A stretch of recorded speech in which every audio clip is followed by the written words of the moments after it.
How's it going, guys? Anyone there yet? Well, we're going to give you guys a couple of minutes. Right. While I print out me notes, because you know me, kind of wonder. So, drew up a couple of things we need to discuss. So, apparently, there's a lot of confusion in the market. How you price your knives, difference between a logo and a touch mark or a vanity mark. What is marketing? What is promotion? And then what is branding? And then we'll end off with pricing, right? Well, the way I do it in a production environment.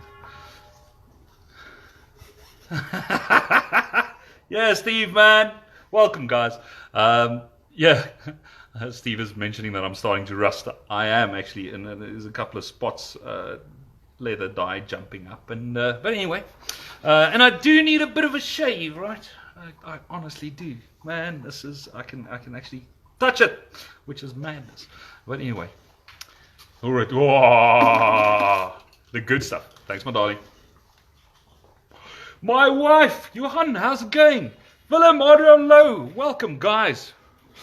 All right, so my wife has just dropped this off. Okay, so while we wait for everyone to tune in, we might as well look. This is just came back from the engravers. Right, so oh, dude, Henk, brother, you freaking rock, man. I don't know if you can see that. This guy is freaking amazing. That's hand engraved on hardened carbon steel. Yeah. Okay, so this one, it's already sold. And I mentioned that I sold this for $950 and was listed for 20 minutes, maybe a half an hour, and was sold. And then one bloke commented that, man, I undersold myself and wada. This kind of leads off from what Stuart Smith mentioned yesterday. Keep in mind that making these things, my Journeyman Smith stuff, is not my bread and butter. Right. I make production knives for a living. Right, so I've got a company that I run. I'm the head bottle washer, cook, marketer, designer, grinder, forger dude. Not a forger, I'm a bladesmith. But everything is done by me. I do have 3 full-time assistants. Okay, so making these art pieces and then selling them what I believe the market can bear it can't sustain any company at all. You make these pieces to build on top of your brand, and that's it. Yeah, so that's why we do them.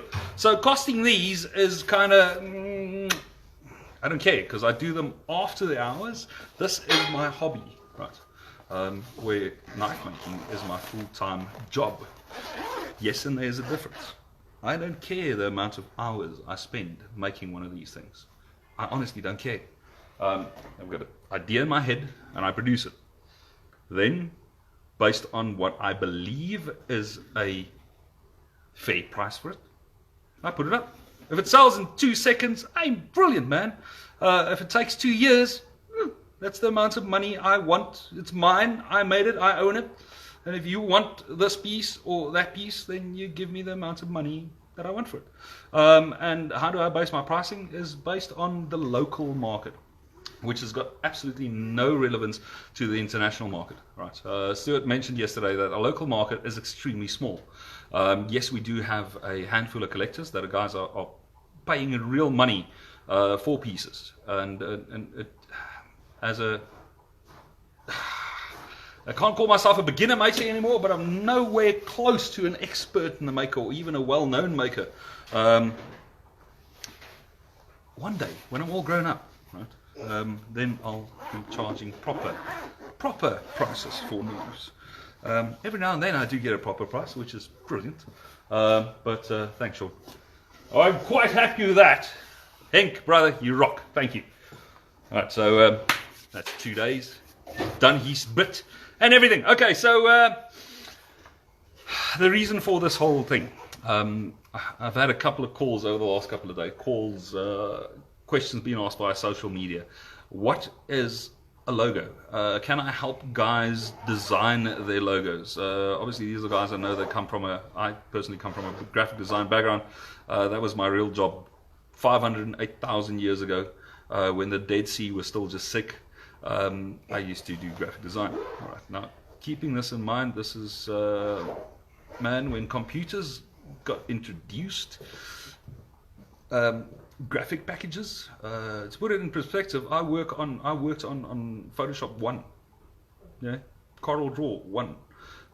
When Silicon Graphics Maya was just released, that's the shit where we worked on. I actually had to learn how to airbrush and use a photocopier and letraset books from 5,000 years ago. All right. But anyway, so guys are asking me to help them design their logos and the stuff, which is something I don't do. I'll advise you, but I will not sit behind a computer and actually do it. Man, if you read my rants the last week, I hate just checking email. Why? Because it means that I should sit there behind this freaking thing for at least 3 hours and answering emails. Now, it's a business and you kind of have to do that, but if you want to speak to me, then pick up the phone and speak to me. Don't send me a WhatsApp, don't send me an SMS, don't send me a Facebook Messenger. If you want something from me, pick up the phone, old school. Yeah, speak to me and say, hey, do you have this? I'm going to say yes or no. And if I have it in stock, I'll ship it out immediately. Before I've got payment from you, you want it, then you'll pay me. Never been done in 9 years, not at all. But yes, it sometimes is a bit of a mission getting a hold of me, and that is something that I need to work on, my business. All right. But anyway, okay, so logos. Everyone wants a little blomiki, a little flower, a little icon depicting their company. People come up with weird ass company names, man. Look at fucking Black Dragon Forge. Yeah, where's the name come from? I built my first forge. I lighted up my eldest one, which is then just over 2 years old, came storming around the corner, and he went, it's like no, it's like a dragon. And it was black, painted black, so it became the Black Dragon Forge. As I started making them, they were just kind of seen as the Black Dragon Forges, right? And I eventually registered the company name, and Black Dragon Forge was born. When I started making knives, I always made knives under the name Neels van den Berg, which is my name, right? Now, since I've joined the American Bladesmith Association, talking to other mastersmiths and the whole thing, a company cannot belong to an institution, like the South African Knife Makers Guild, as well as the American Bladesmith Association, all right, or Society, sorry. A person belongs to that, all right. So I play in two realms: production blades that are made by my company, Black Dragon Forge. So anything on my website you can buy, that's Black Dragon Forge, yada, yada, yada. I had a large hand in them. I've designed every single one. Every single one of those designs have actually been registered. Okay, that's why I get so anal when people start ripping off my fucking knives. But there's nothing you can do. One school of thought on that is it's the biggest compliment when other people start making your knives, which is, I kind of agree with it. Right? 9 years down the line, you kind of go, 10 minutes later, you've got a new design. Okay, but anyway, so your logo should represent you, right? If we start talking about branding, you are the maker. It is called handmade, well, whatever you want to call it. It's handmade. You and your hands made this. So why do you want to go build a company? If for whatever reason that company no longer exists, everything that you've branded around that company, all the promotion you've done around that company, is all of a sudden down the tubes. Yeah? They have to start all over again. Take a lesson from me. Black Dragon Forge makes production blades. Neels van den Berg, Journeyman Smith with the American Bladesmith Association, Society, one day I'll get that right, makes the high-end pieces. Right. Those high-end pieces are my work. I do them after hours. But I use those pieces to put the Black Dragon Forge brand out there. Yeah. So all the cards, Black Dragon Forge, the back it says Neels van den Berg. I am just the guy that works at this company. Yeah. Although I own the company, but that's it. This is what branding is. Right. So you're going to go into business for yourself. You are promoting yourself and the skill that you have. So it's extremely important to then brand yourself. So when people ask me about logos on their knives, I tell them, dude, that just there's not even thinking about this. Is use your name, and if you want to, add your country or your state. If you're in the States, Joe Soap, Texas. Yeah, done. Everyone knows where fucking Texas is. Well, knows about Texas. Ask a Texan where South Africa is. Yeah, hopefully they'll point to Africa. I'm going to get my ass so kicked when I get to the States on Monday. Guys, it was not intended, right? Mark, welcome, brother. We should be there on Tuesday morning somewhere, right? But I'll send you a PM, brother. But anyway, so on knives, use your name. All right, you are the person that's creating this thing, especially if you're a one-man operation. Okay, when you go bigger, in other words, you are now employing people to help you make your piece. Then go company-wise. All right. If you've got sole authorship on that piece, it's you made it. Neels van der Berg, Journeyman Smith. I made this. Yeah, the daggers. I made those. The axes that I produce, that we're taking to Blade Show, were done as part of Black Dragon Forge. Yeah? Okay, so it carries the Black Dragon Forge logo. It doesn't carry my Journeyman Smith logo. Unless I did that piece solely. Only me touched it. Done. Then it's Neels van der Berg, right? And all of a sudden, I'm getting 5,000 messages. Right. So, by the way, nothing should be cutting out. I've uninstalled Truecaller specifically for this, and I've put it on Do Not Disturb, so we shouldn't have any issues. Okay, so that was logo. All right. Name, where you're from. Done. Neels van der Berg, South Africa. It's easy as that. Okay. Then I did mention that you are the brand. Handmade is you. And the biggest thing, and this is where branding and social media and marketing and all of these things come about. It is not about the product. It's got nothing to do about the knife that you're selling. And it's got nothing to do with the Warhammers. Right. Nothing. Not the Warhammers, not the brand, not the frickin' beard, not the CD replicator behind me.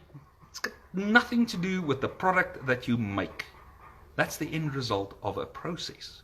Okay, and the biggest thing about marketing is telling a story. Yeah, and that story has an ending. The ending is the product that you're creating.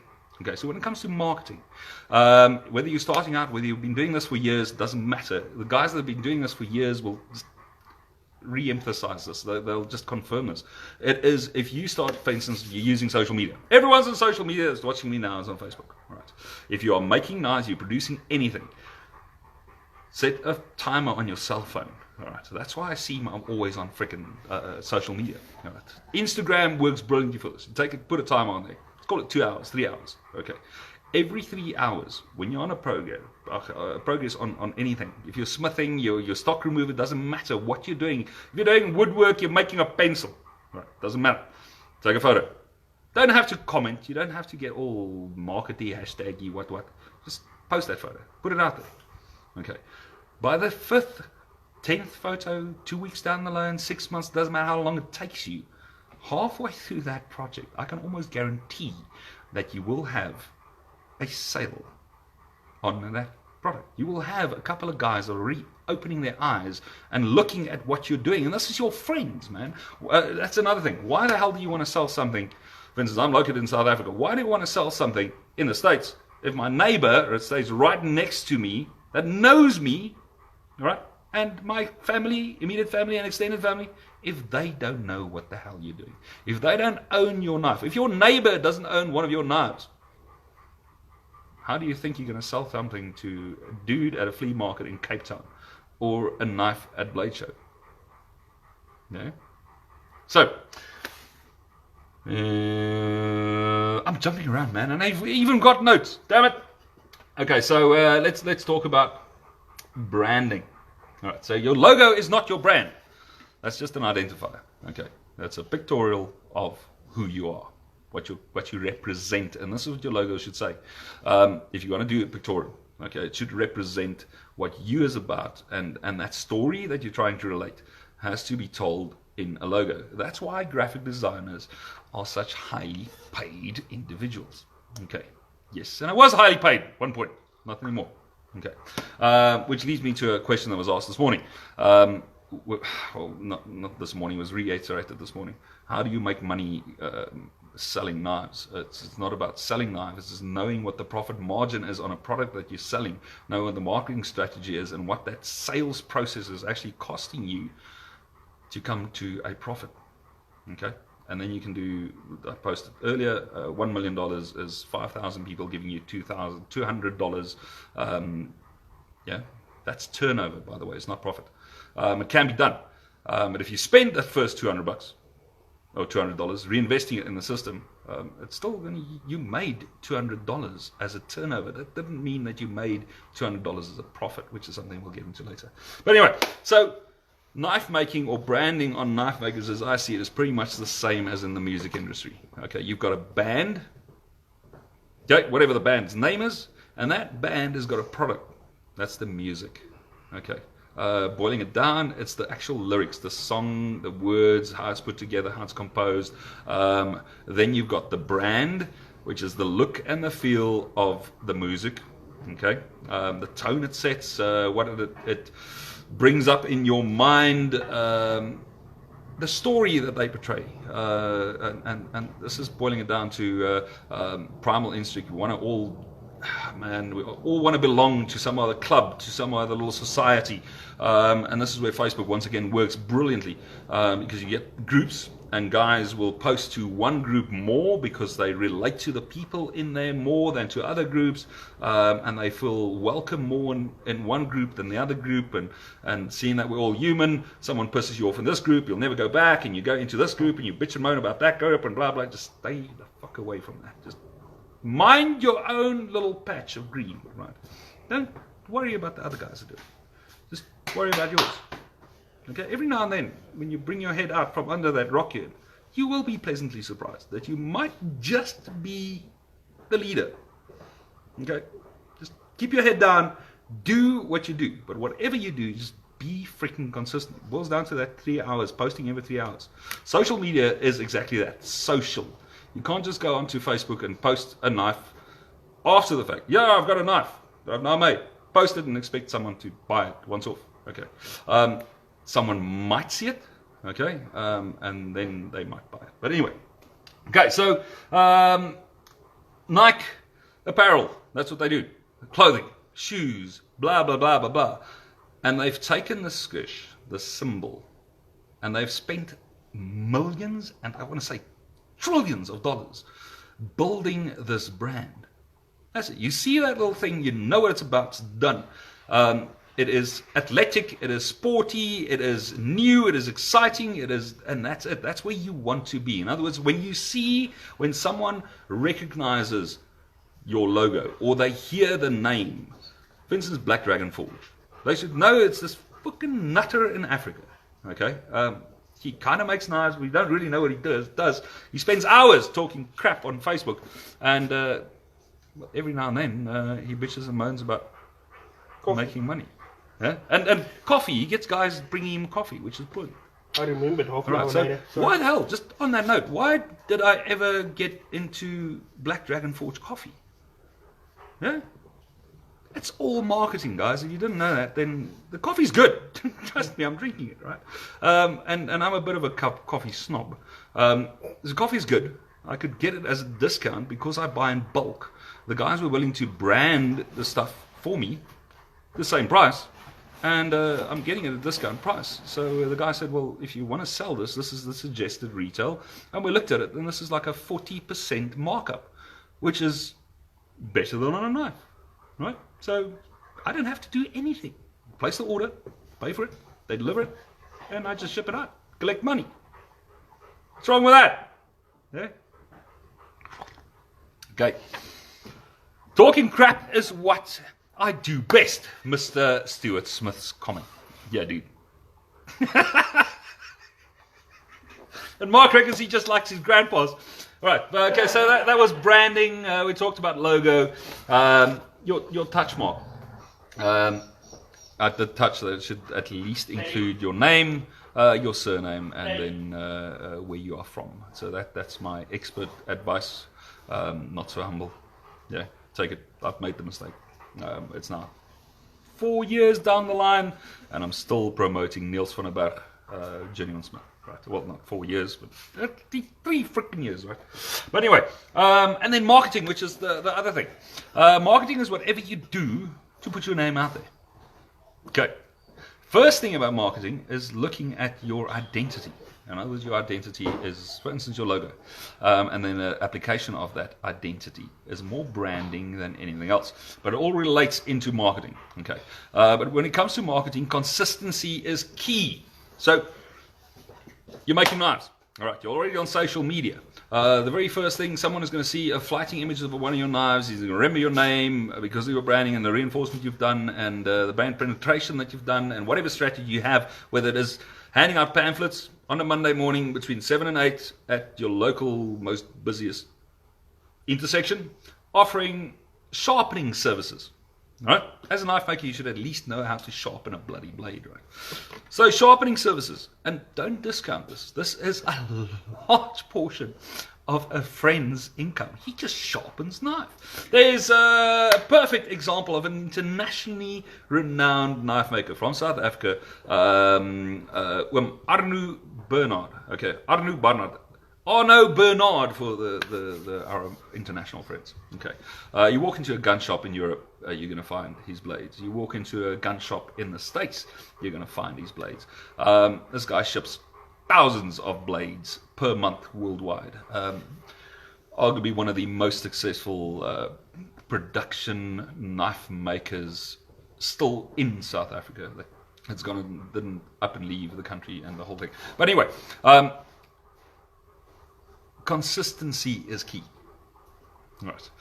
If you see his stuff, you can go onto his website. Right. And a lot of guys are saying, but I'm on Facebook, I'm on social media, I don't need a website. Website adds credibility. Now, I know there are brilliant systems out there like Shopify, like Wix and the whole thing. But don't just use the standard website address that the guys are giving you. Okay. Go and spend the odd 100 Rand a year. 100 Rand, South African Rand, right? 12 to 1 to the US dollar. Man. It's cents, man. Spend the 100 Rand per year, register your own domain, and you can point it to the Wix website. Okay. Secondly, if you are making knives and selling them and still using a Hotmail or a Gmail account, dude, that just kills you in credibility. It just kills you. It says that you want top dollar for your blade, right? But when it comes to after sales, I need to, or sales, that first contact, I look at your business card and it says Gmail. Yeah, you're a fly-by-night, man. You're mediocre. It's all about perception. You might not be. You might be one of the best freaking makers in the world, but you're still using a Gmail account. Yeah, okay. So it's out there. Domain name, proper at... neelsvandenberg.co.za, neelsvandenberg.com, or blackdragonforge.com, blackdragonforge.co.za. We're actually just now whatever New Zealand is and whatever Japan is. I've registered those as well. But there are email addresses, catch-all addresses. Doesn't matter what, you can type a@blackdragonforge.com and I'll get that email. But anyway, so I've got a domain. I've got email addresses that reflect that domain. I have got business cards. You have to have business cards. Now, one thing, printed business cards like these. A lot of these companies will actually do the design for you. Now, I'm painful. I'm anal. I own my own brand. I can do the design. I'm lucky. So I did these. And these were sent to print, I think it was Thursday, Friday last week. I got them on Monday. No, they were ready on Monday, and then sent a courier company to go and collect it, and they were here 2 days ago. Wednesday, they were here. Right, so that's going off to Blade Show. These freaking stickers. But anyway, so domain, email address. Speaking of email, do you know how many emails I receive a week? It is freaking frightening. Seriously, I get, man.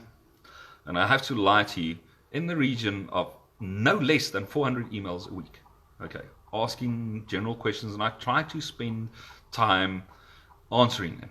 But it gets a bit much, man. I need to earn money, right? So every hour I sit answering emails, trying to help someone, is an hour I can't earn an income. And I feel that I cannot charge you for advice. It's as easy. That's the reason I did the YouTube channel.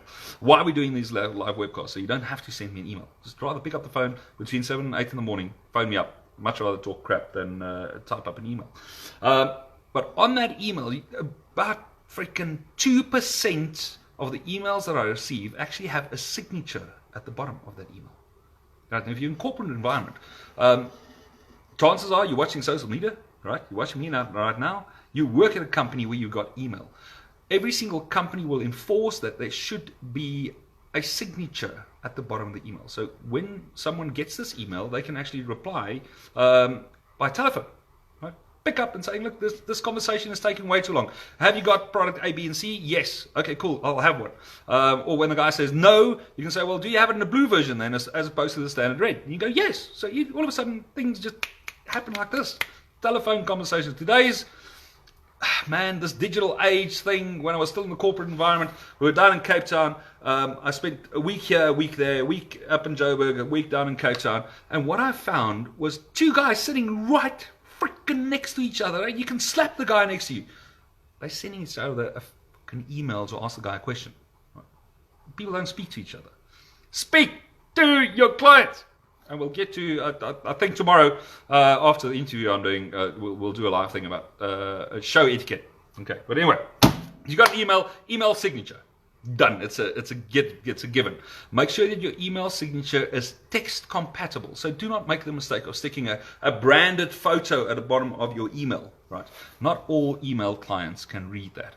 Now, keep in mind, 90% of businesses now being, 90%, about 64%, if I'm not mistaken, of businesses now done via smart devices, which do not run proper email software. Okay, so all of these funkies and fancies and animations and stuff will not always work. It doesn't say that it won't work in a year's from now time, but stick to the basics. Those emails are smaller. People don't get irritated because they don't always read those emails online, yada, yada, yada. Think about this a lot.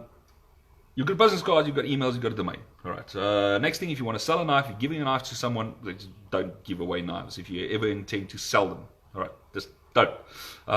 Giving away a knife means that it's free. That client will not spend money with you again because you gave him something for free. The actual product that you're making, that you're trying to sell him, you now gave him one for free. Yeah? Let him pay for the knife and give him something else as an incentive for free. That's business. Giving your product that you spend money on making, money, time, effort, materials, yada, yada. Yeah, don't give that away. You're not a charity. Unless you are independently wealthy, then give me some money. Yeah. Okay. What does a website do for you? Why do I need a website? Website adds credibility. It really, really, really does add credibility. It doesn't matter how outdated your website is. It makes the client realize that there is, at least this guy that I'm buying from, has spent the money, real money, to invest in a portfolio. Yeah? If you eventually want to upgrade to a shopping cart and do business online and blah, blah, blah, don't big bang. Create a portfolio. Okay, which is a history of the work that you've done. Now you can first of all take photos with your cell phone. Cell phone cameras now are freaking much better than big ass Canon yada yada yada, where you need a degree to actually operate the freaking thing. You need photo editing software, and then you need to digitize all that crap and then upload it, and you need to most probably pay a professional designer or developer at some other ISP to do this, or you need to use a Wix system, and then it tells you it's too big. And cell phone, compress, send, easy. Okay. Email signatures we talk about. If you eventually, every single sale, just from day one, every single sale that you do, I no longer do this. Okay. On the high end stuff, yes, I do this. But on we're selling between 60 and 80 knives a month, and we're just shipping them blindly to distributors. worldwide, so I cannot do this. But if someone phones me and he wants a knife, I've got it in stock, then we'll sell it. But I will record all of the following information: his name, his surname, his wife's name, his wife's surname, because of the double barrel thing. Okay. If they've got kids, what are the kids' birthday? The guy that's buying, I want to get as much information from him as possible, specifically birthdays. All right. Him and his wife. All right. If they've got a wedding anniversary, then he'll be willing to share, and a lot of guys are actually willing to share this. And it's a matter of when he says why, and you say, dude, don't you want to get an email from me with a 10% discount a month before your birthday? Yeah. So, I mean, if it's your 30th wedding anniversary, I might have a small little, I don't know, free little gift for you guys, right? Yeah. Also, I can now track your history in buying with me. So, eventually, man, on your third and fourth knife over 55 years, you might have spent big money with me, but because you're not in my face the entire time, I won't know that. Yeah. Come Christmas, you might just get that gold-plated credit card. All right, or not credit card, Christmas card. You never know. Right, so when you explain to the guys that way, and you're not going to be spamming them, then they give that information for free. Yeah, and with the biggest of smiles. Which then is the spam thing. Newsletter management systems can be extremely expensive. But there is a well-known little secret. It's MailChimp.com. If you don't know MailChimp, go and sign up. It's for free. I think for up to a mailing list of up to, I think it's 1,000 subscribers or 2,000. It's for free. They've got a complete mail management system. You can tie this up into Wix, into a Safe Shop or Shop Safe, say whatever it's called now, into Shopify, and it's for free. Okay, and you don't need the developer's experience to do this. All of these things, guys, all of these things add to you as the brand and the product you sell. I mentioned this in the beginning. It's not about the knife. The knife is only the product that you create. Okay, which leads us into the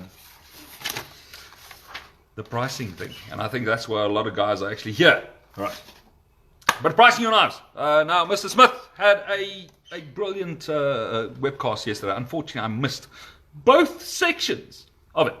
I came across that too late, man. Dude, I'm sorry. But as well as the question I'm asked, there's a couple of things that came up. So let me just go to, pricing. It was a great consensus, apparently, and this is really scary, that the guys are basing their knives on whatever the material cost them times 3. So it's cost times 3. And I don't know who came up with this freaking formula, but that guy should be fucking slapped. Hey? So you're taking 20 rand, right, worth of steel, 5160. Let's just use 5160. You're forging it down, right? And you're saying, look, it took me a half an hour, so that's 15 rands worth of gas, and I'm slapping $50 worth of G10 on there. I'm sharpening it. I'm spending about maybe $100 on belts on this thing.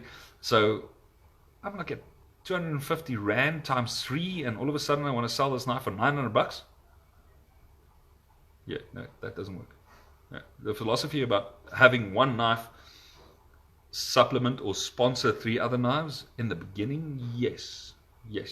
Recoup your money, but just twice, right? And if you're right in the beginning and guys are buying your knives, you know you're substandard because it's the first knife you've ever made or the second knife you've ever made, right? I mean, freaking use what you know against your brother, right? To make him buy that knife. Yeah? It's easy as that. Saying, hey, dude, I'll swap you the knife if you go and buy me the following pieces of material so that I can make 2 more knives. Be honest up front with the guys and they will support you. It's as easy as that. On Facebook, put it out there saying, I've made this knife. I now need to finance the next 2 knives. I don't want money. But if you want to give me money, give me money. But is there anyone that's willing to buy me 1 meter of 5160, right? A bag of Coke and, I don't know, 1 meter of brass spinning material, this size, 5 drill bits, and you can have this knife. Okay? You'll be amazed at how the community just gets together, especially a guy that watched you struggle through the process as you were posting photos. The guys will jump at this, man. Jump at this. Easy as that. Especially if that client or that guy that wants the knife actually sees the potential in you. All right. Sorry, just 1 second. Wait. Go and chat. If you want to have a chat, just go do it outside, please. And then there is a second school of thought. Your material costs plus X hours of labor at X amount per hour. Now, I've had sleepless nights about this. How the hell can you charge per hour? Tell me. How can you charge per hour? Based on what? If I'm a brain surgeon, all of a sudden I start making knives. I'm used to, it's called 100,000 Rand a month. All right, so all of a sudden I want to equate that into skill. I suck at what I do as a knife maker. Yeah. So now I spend 20 hours hand sanding because I still can't grind to save my ass. And now the client has to pay for my inexperience. Yeah, all of a sudden that doesn't make sense, does it? No, it doesn't. Anything in business, if you want to sell it, you need to know what the freaking thing cost you to make in the first place. And that's not just your material cost. Not at all. Did you cater in the drill bits, the wear and tear on your actual drill? The time it took you to set up the freaking drill before you drilled the hole, right? Drill bit was blunt. Did you sharpen it? Did you go and buy out a new one? Yeah? Your belts. How many knives can you actually grind on one belt once you know what you're doing? Yeah? And all of those things factor in to the total cost of production. Then you've got a sales cost associated on top of that. You've got a marketing cost associated on top of that. You have a general running cost of a company, which then boils down to an hourly rate for if you want to rent out the services of that company. That's where the hourly rate thing comes from. A service provided by someone else has got an hourly thing on it. So time and material in the old developers language. So when we used to do websites, a guy would come to me and say, look, we want to do the following. Here's a concept. So we'll do a business analysis on that. We'll write up specifications so he knows what he's getting. Okay, same thing. Client comes to you with an idea for a knife. You would draw that knife, make sure that these are the checks and balances, and you will agree to him. Once we've checked the following 3 boxes, you're happy with it, and I'm happy with it. So you actually have a goalpost, so you can sign the thing off of. If all 3 or 4 or 5 of those boxes have been checked, then we both agree that this project is done. You will get those projects that will sneak up, bite you in the ass, and only run for frickin' months. You will get frustrated, the client will get upset, and it'll end up on social media and it'll just burn you. Don't do that.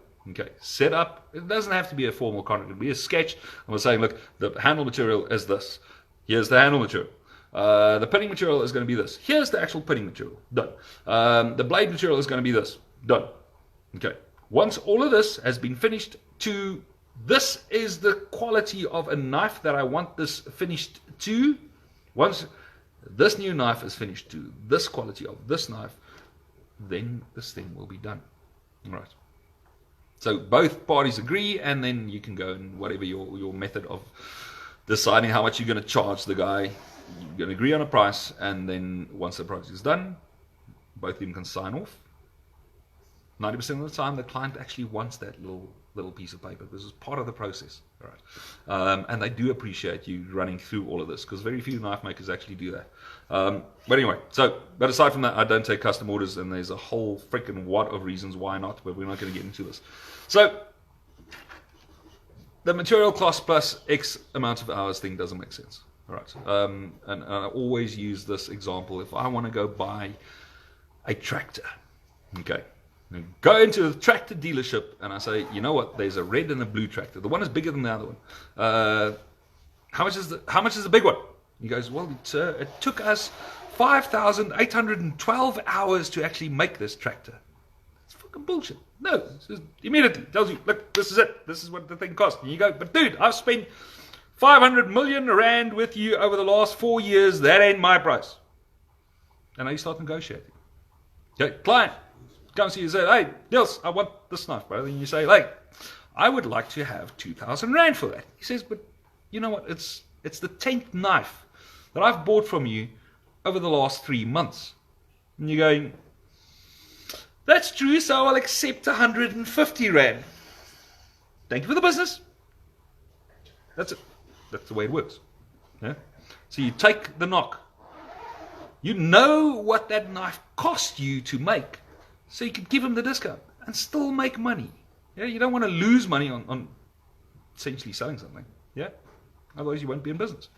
Okay, so long story short, I will take the spreadsheet, okay, that I've done. We're going to quickly run through this. I'm talking about 2 minutes. Okay, I'll take this thing, I'll upload it onto my website. Give me about an hour. It'll be live there as a zip file. You can download it. You can take the thing to shreds, and you can just build on it. This is not by any means, I need to re-emphasize, at any means what I use. Mine is extremely in-depth. I have spent the last 9 years refining my system. Okay, I'm not willing to share that. This is the only freaking thing that I'm not willing to share. Okay, that's why I did another one, which is similar. Mine is just extremely complex. It actually manages my stock levels and everything. Okay, so, and it is, we're trying to build a software package based on this thing. All right, and once that software package is there, it's registered, it's copyrighted, then by all means you can have the spreadsheet. But until that's done, ain't gonna happen. All right, but anyway, so take you over to the screen that's sitting right here. Okay, we're going to flip this around. I'm going to unplug, and we're going to drop my notes. Sorry guys, I'm not looking through the screen at the moment. Okay, and we're going to open up Excel. There we go. Okay, so what this thing is about is you've got a design, you've got a date, right, irrespective. Then I have got a total cost, what my knife I would like it to retail at, and then what my projected profit is based on the numbers that I've entered. Okay, so let's start talking about steel. Okay, I'm going to use 5160 on this. My dimension is a 6mm thick by 60 wide, and it comes in a 1 meter length, and I buy that for 100 Rand. Okay, now these are South African rands, but you can substitute it with US dollars. You'll get a freaking heart attack, but irrespective of the denomination, right? So 100 bucks. Quantity of item, and then split over. So how many of these items are actually going to be using? And if the 1 meter length is obviously too long, I can get 5 knives out of that one piece of steel, so it equates to 1 Rand 50. Right? No, and that math is wrong. Yeah, I need to check the formulas. No, that's just wrong. Okay, so I'll check the formulas on the side. Okay, but then I've got a drill bit, which I need to drill. Okay, so this is a demo knife. I know what the design is. I know I need to drill a 4.8mm hole. That one drill bit is going to cost me 20 Rand. I'm actually going to be using it, just one hole. All right. But I can say, look, in all honesty, it's a cheap ass drill, so I can use or drill about 35 holes before I need to scrap that drill or resharpen it. Okay. So the cost is absorbed over 35 holes, which then put me one hole is going to cost me 75 cents. Then I've got a 115mm by 1mm cutting disc, okay, that I actually use to chop up the steel, all right, and I can do 10 cuts on one disc at 15 Rand, so 150. Yeah, that's better. So that there and that there is not the same. So let's just quickly do this. See, it wants to do that. So there's that one there. Okay, I'll do them. I can actually just do this. Hold on. That's better. Right, so now the math is better. Okay, so when it comes to profiling, I'm going to use a single Klingspor belt. That's 36. I actually have the code, and it's a blue one. It cost me 73 Rand, and I can profile 10 blades on this. Therefore, that cost is absorbed at one unit at 7 Rand 20. Okay, so if I just take my steel and cutting it up and drilling the holes, it's going to cost me 24 Rand something. Right, just on the profiling, just profiling that blade is going to cost me so much. If I'm rough grinding that blade, that's the belt I'm going to be using. That one is a bit more expensive because it's now a ceramic and a different supplier. And I can do 20 knives. So that's 2. Okay, so for the guys that know me and know my system, I run a double wheel grinder on production. So There we go. So I always use 2 belts, never just one. But anyway, so 1 belt is going to cost me then, just to rough grind that single knife is going to cost me 11 Rand 30. So you can do a running total on the sides. Okay. Heat treating a blade, if I'm doing a forged texture, which is done on about 90% of my blades, then that is done at 200 Rand per day. So I am paying a person, right, a day fee of $200, and that person can texture 50 knives in 1 day. All right, I'm going to use 1 item of that, so that texturing only costs me 2 Rand. Heat treatment is done at 100 Rand per unit. So every single knife, I personally do the heat treating, and I charge $100 to heat treat the knife. Done. Whether I charge a client, whether I charge myself, that's it. So $100. The tempering is done for the specific steel at 180 degrees Celsius, and the temper process I only charge $5 for. Yeah? Okay. So if I heat treat and temper a blade, that's going to cost you 105 Rand. Yeah, so that's what I bill out at a client, and well, that's what I have in here. Then it comes to the final grinding. I'm using an array of belts. There's individual prices of those belts. I'm using 1, and on some of these belts, like for instance 100 grit, 180, and 320, I can do 3 knives per belt. When it comes to the 400 and 600, I can do 4 knives per each. And whatever you decide, look, I'm not going to grind up to a 400. You just zero that, and it obviously will not be added up into the equation. So as soon as I click there, you'll notice that that changes. So all of a sudden I decide to then go and add 600 again. That's done. Equation updates immediately. Right, so if I decide to do hand sanding up to an 800 grit, once again it's done 200 Rand a day, because I'm paying a person to do the hand sanding. All right, and that person can hand sand from a 600 to a proper 800 grit finish, 4 blades per day. All right. Now, yes, I know that can be done a lot better. Right. But I hate hand sanding. So $50. All right. So if I then decide, look, I'm going to do a machine finish, a Scott Bright finish. The actual belt is $350. I can do about 18 knives on a single belt before it starts deteriorating. Yes, and that's the costing that I did. We actually tested this. It's not 80, it's about 92 blades. But if I decide I'm not going to hand sand, I'm going to do a Scotch Bright finish, I can just do that. Okay, it'll then eliminate the hand sanding portion and then get into my Scotch Bright finish. So we're going to Scotch Bright finish this blade. The sharpening is done on a 400 grit belt, and I charge $30 a knife. That's it. Okay. Well, no, the belt is $30. Now, I normally, when I do sharpening, I charge 30 Rand for 1. So the belt will last so much. So look, it's now splitting semantics here. But you get the idea. You kind of, well, you have to equate for everything. All right. But when I do sharpening for clients, it's 30 Rand a knife. So I can then say, look, seeing that I'm billing heat treating at 100 Rand a unit, I can now go say, look, sharpening this blade is going to cost $30. Done. Or I can just go into the cost of saying 30 Rand for 1 belt. I can sharpen 10 knives on 1 belt. So that sharpening is actually just $3. Yeah. So that's my actual cost. So if I do a production, and we've got different departments where I've got a sharpening department. That sharpening department is not going to bill me 3 Rand. They are going to be billing me 30 Rand for the service of sharpening a knife. All right. But anyway, so buffing. If I decide to buff it, obviously that now, because I've got a Scotch Bright finish on that, I'm not going to be sharpening this blade. But anyway, so those two will be zeroed. But if, well, you do need to buff the blade, okay, or strop it. So you can have a stropping fee, maybe part of your sharpening fee.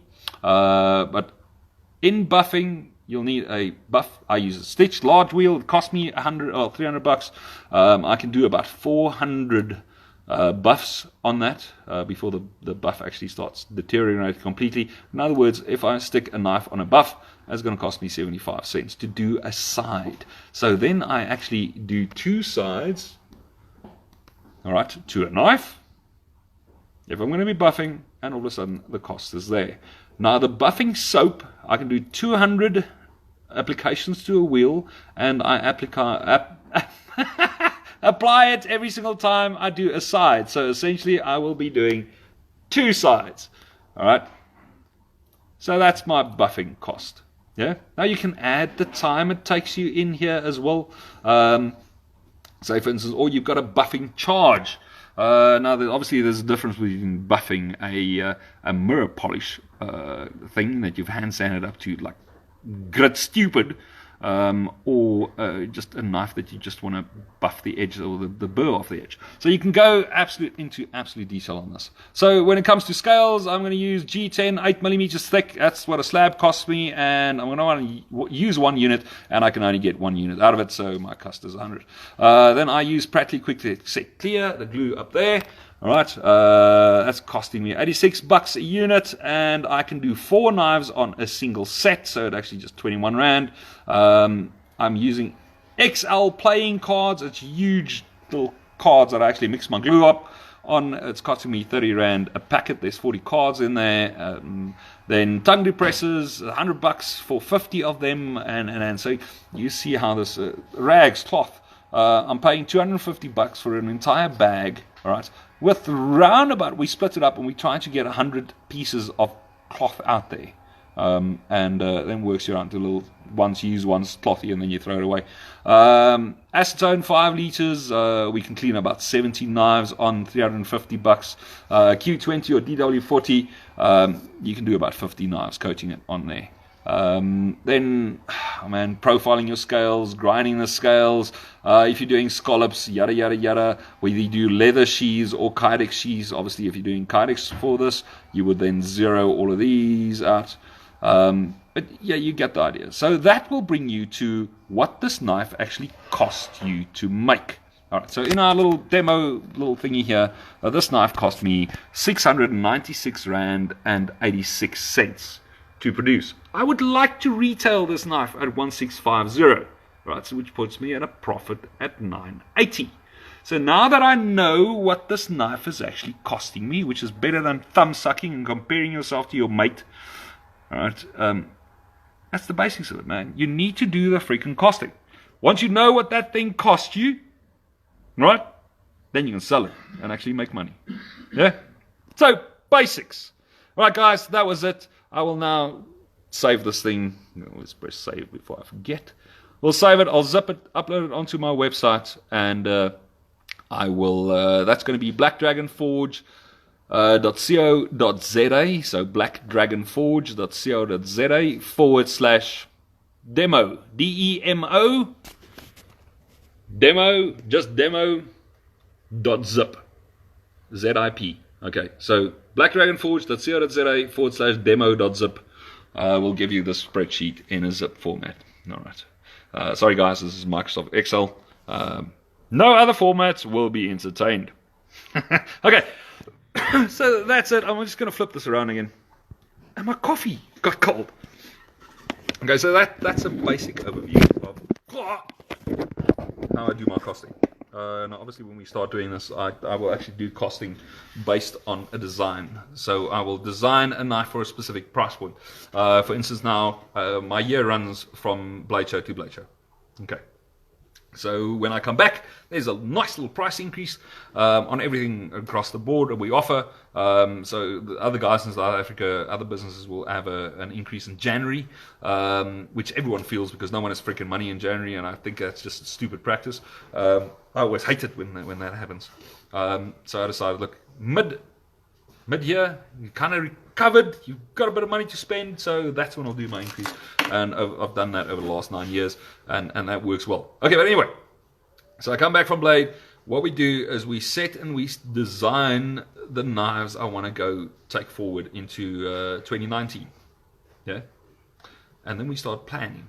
So based on the design, what I have in my weird little head of what I want to do, pull it into this thing, do a base costing, then I'll make one knife to confirm that what I have here is actually it. And then we'll go into a marketing and promotional thing, and there's a lot of costs that get added onto this, which increases the price even more. If you're doing retailers, right? Okay, so there's a couple of ways of getting rid of knives. Selling it one-on-one. So I'm selling the knife to Sean, that's standing over there looking extremely bored. So I'll sell him the knife. I take all the money. Yeah? Okay. Now if I am supplying a shop, that shop wants a kickback or a discount, right? So normally 30 to 40%. So you need to cater that into it. If that shop doesn't have a shop front, but he's actually a dealer and he wants to distribute to other dealerships or knife shops, you need to add another 30% on top of that. Yeah, so you're not adding whatever your projected profit margin was. You've got to add another 70% on there. Then you need to decide: am I doing free local shipping, international shipping? You need to add that on top of that. So that's how some of these guys with really, excuse my French, but shitty knives sell them for fucking incredible amounts of money, and people are going, what? But they offer free shipping. They are giving the stuff away to resellers. All right, so there is incredible profit margins built into that for these guys. And if I don't have to pay for something, I can make 40% off of it. And just put it in my shop. If it sells, it sells. If it doesn't sell, there's no money off my back. That's good business.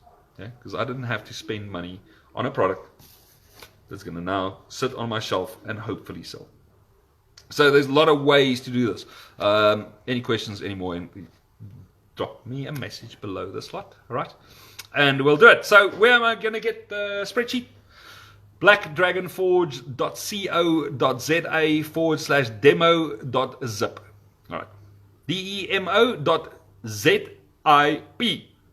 With that, if there's no other questions, all right, then, Steve, I appreciate that, brother, but it is just working for yourself and not earning a salary. You need to listen to what other people are telling you. One thing my dad taught me is if you walk into a room and you are the cleverest guy in the room, just fucking leave. You're not going to learn anything. It's as easy as that. Okay. And seeing that I can't work because I've got the bloody shakes today, well, we kind of did this. All right. I thought it was extremely prudent that I discussed this. Know what your bloody knife is costing you to make, and you might just turn a profit. Right. Thumb sucking and going, I believe I'm on the same level as Bob, blah, blah, blah, blah. It's bullshit. You're bullshitting yourself. You cannot build a business on bullshit. Done. If you don't know what the fuck it costs you, how do you make money? How do you know you've made money? No. Okay. Guys, hope I helped. If not, I hope I confused the living crap out of you. And if you've got a question, if you don't know my number, ask. Yeah? And then phone me. Yeah? South African time is GMT +2. So don't phone me at fucking 4 in the morning. Saying, hey dude, how do I sell my knives? You phone me between 7 and 8. Yeah, I'll tell you.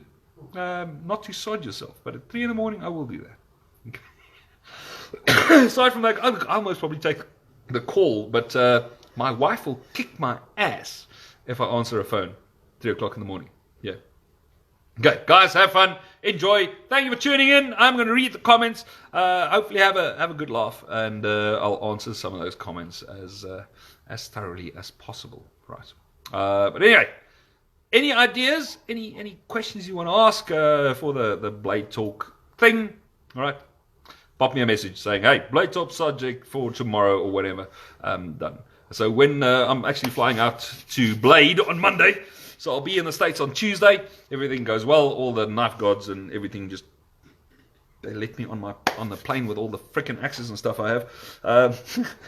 Yeah. We'll be doing a lot of live webcasts from Blade's show. I am planning to just take some time, although I don't have anyone manning my table if I'm not there. But I am planning on taking time and actually going and I want to interview a couple of makers that I have got the world of respect for. And if it means losing a couple of sales because I won't be behind my table, so freaking be it, man. All right. But anyway. So if you're at Blade Show, all right, you want to pop around, I'm not there, my number will be on the table, just phone me, right, then I'll call my ass back to my table. All right, guys, have fun, enjoy, and chat to you soon. Cheers.